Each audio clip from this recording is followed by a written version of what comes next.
For most of us, the holiday season is a time to rest, to reflect, and to reconnect with the people that we love the most. But thousands of you are serving in the Canadian Armed Forces, and for you, this time of year is different. You're spending this holiday away from home, standing on guard to protect our sovereignty, our freedoms, and those of our allies. This season reminds us that there can be hope amid despair, that light follows darkness. For so many people around the world in crisis, you have been that light. You've risked your lives to save others. You are the reason the maple leaf remains a symbol of hope and help around the world. Our sovereignty and our security are not guaranteed. They're defended by you every single day. And in a more dangerous and divided world, we are ever more grateful for your service and your sacrifice. So on behalf of all Canadians, thank you. Merry Christmas and happy holidays. Carney didn't simply walk into a room and thank the Canadian Armed Forces. He didn't stand there to deliver polite applause or political pleasantries. He stood in front of the men and women who defend this country and delivered something much bigger. He delivered a message of respect, promise of commitment in a declaration of Canadian independence in the clearest way possible. For years, Canada has relied on others. For decades, we have trusted that the United States would always be stable, dependable, and protective. But that world is gone and Carney knows it. So instead of hoping, instead of assuming, instead of believing that someone else will always rescue Canada, Carney made it clear Canada will defend Canada.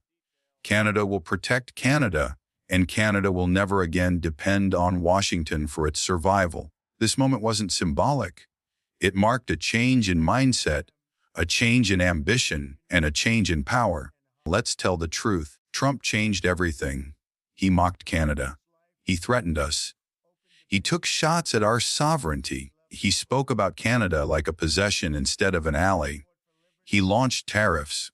He destabilized trade. He reminded Canada that when America turns hostile, we cannot afford to be weak. Most politicians would panic. Most governments would flinch. Most leaders would compromise just to survive. Carney did the opposite.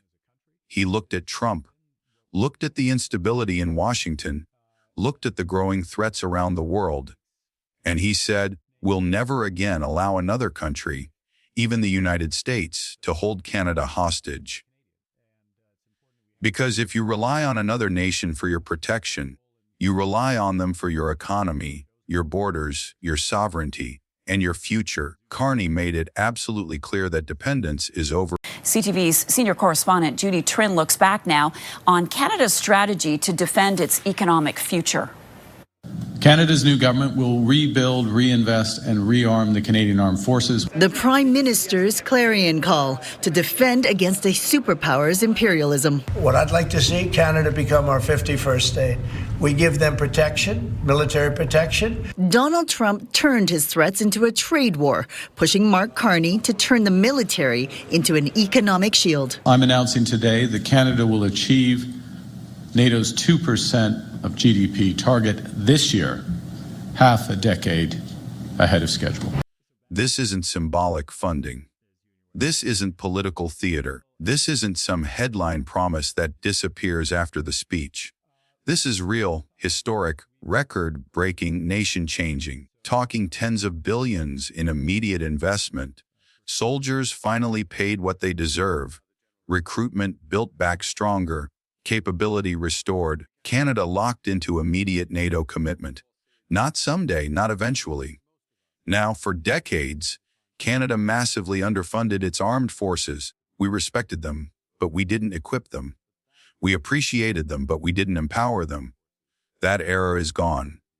Carney isn't building a symbolic military. He is building a military that can protect our land, defend our skies, control our seas, secure our Arctic, and ensure that no nation, ally, adversary ever tells Canada who it must be. The Arctic is no longer frozen wilderness. It is opportunity. It is vulnerability. Melting ice is opening passages. Russia is expanding interest. China is circling quietly. And for years, Canada stood dangerously underprepared, underpowered, undermanned, and underestimated. Carney is changing that story. Land strength, naval power, command. Canada is going to defend what belongs to Canada. Not by asking politely, but by being strong enough that nobody dares to challenge it. Sovereignty is not a slogan. It is strength, capability, presence. And for the first time in generations, Canada is investing like it understands that truth. This may be the boldest part of Carney's vision. For decades, Canadian defense dollars didn't just protect Canada. They built the American defense industry. 75% of Canadian military money flowed into U.S. companies. Canada paid. America profited. Canada remained dependent. That era is ending decisively. Carney's message is simple.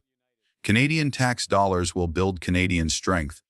Canadian soldiers will use Canadian-built capability. Canadian money will fuel Canadian jobs, Canadian workers, Canadian technology, and Canadian independence. This is about sovereignty.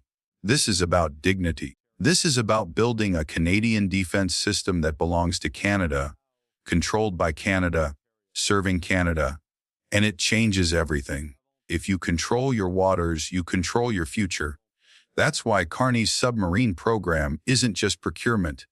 It is dominance, generational investment, decades of maritime security, Canadian-built strength protecting Canadian oceans, patrolling, monitoring, and ensuring Canada controls what is Canadian. Then there is the sky. Carney isn't automatically kneeling to American fighter jet expectations anymore. He's not blindly signing deals that benefit others more than Canada. If the U.S. weaponizes tariffs, if Washington weaponizes trade, why should Canada fund their defense industry? Unquestioningly, Canada now negotiates from position of power because true independence means no one should control our borders, no one should control our defense, one should control our skies but Canada. This is about dignity, about standing on our own feet, never begging Washington for protection, about never waiting for someone else to save us, never letting another nation's politics decide our security. Carney is building a country that looks at allies with respect, never with dependency. He's creating a Canada that can help defend the West instead of only asking others to defend us. A Canada that is strong, capable, respected, untouchable. This isn't aggression. This isn't militarization for theatrics. This is sovereignty. This is preparedness. This is adulthood on the world stage. And we are witnessing the largest military and sovereignty shift in modern Canadian history. By 2035, Canada won't just be participating in world security. Canada will be shaping it. Spending will climb. Capability will expand. Respect will follow. Trump, America, Russia, China, they will not decide Canada's destiny. Canada will. Carney didn't just thank the armed forces. He empowered them with purpose. He told them, and every Canadian listening, this country will never again stand small, dependent, or hesitant. This country will stand strong by itself for itself with pride. Canada isn't just protecting its borders. Canada is protecting its identity, changes everything. Stay tuned for more and subscribe to Canada